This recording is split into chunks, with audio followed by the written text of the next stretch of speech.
So I thought I'd come down to the scene of my bike collision. For the first time I've been out. This is the first time I've been out. So I've just parked up around the corner on Maney Hill Road, and I'm going to go to where the scene of the crash was. So this is Wild Green Road. I come down the hill here at this particular point. It's just as you can see in the shot here. It's steep around the corner, but it begins to flatten out here. But as you approach Maney Hill Road and Blackwell Road, I think it is, you slow down, and then you start getting into this part which is most dangerous.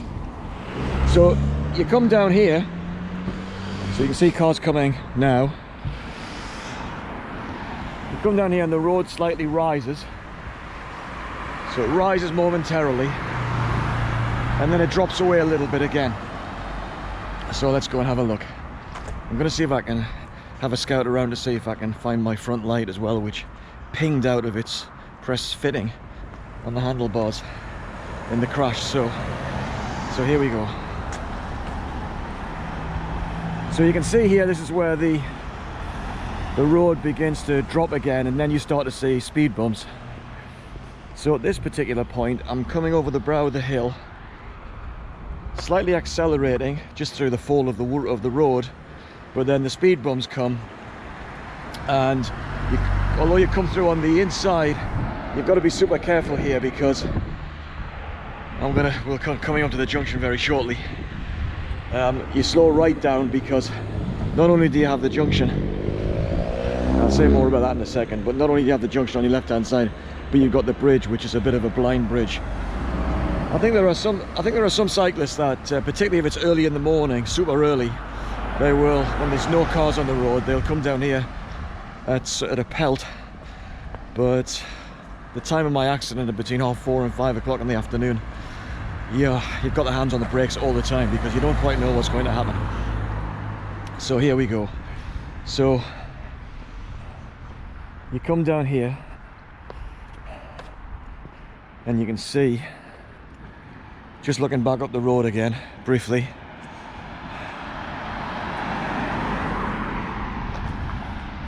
and then you come down here, and as you can approach the bridge and the turning for Eastview Road on the left, you can see cars coming around now, taking a right turn after coming over the bridge.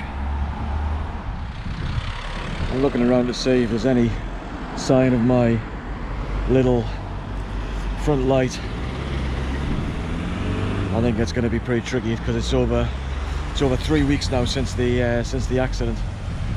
But I would have been coming down here, and just as I approach this area here where you've got the lines, you can see that car cut over the corner, but it's someone coming over the bridge. The second car, first car went across me apparently, the second car came straight over and took me out right on this corner.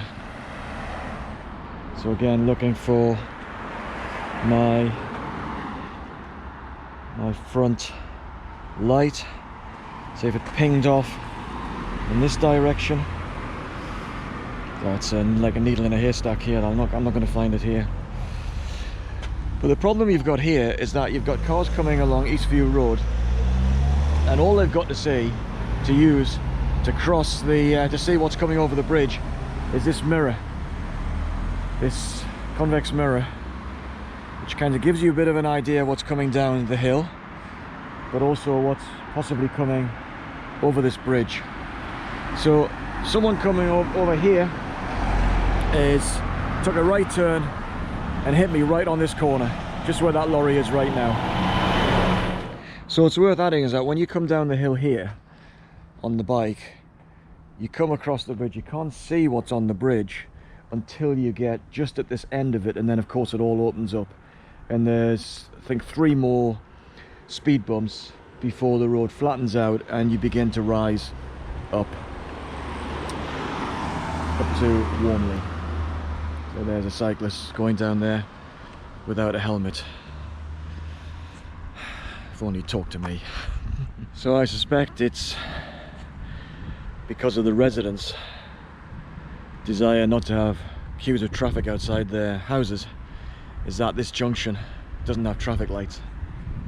But it is one of the most dangerous junctions, if not the most dangerous junction around Sutton. Very difficult.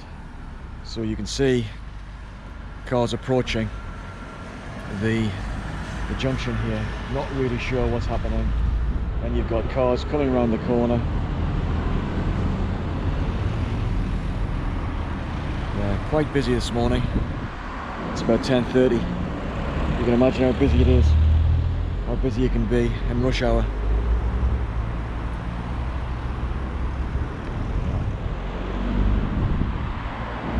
They should have traffic lights here, because although the traffic is reasonably busy, it's not so heavy that you get long queues. So there could be quick change, rapid change traffic lights that would allow people to make their maneuvers fairly quickly, and then people to be able to negotiate the junction safely, which at the moment it's not, because I heard soon after my accident there was another accident involving motor cars here, I think about a week later. So there's always accidents on this junction.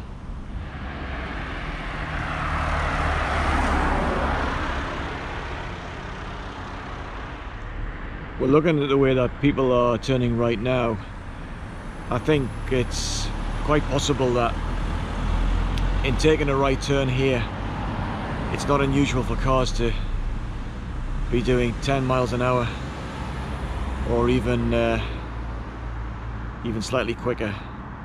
So I was coming down less than 20 miles an hour, and you add another 5 to 10 miles an hour on top, and the speed of the impact is up to almost 30 miles an hour. So I've been very lucky, very lucky.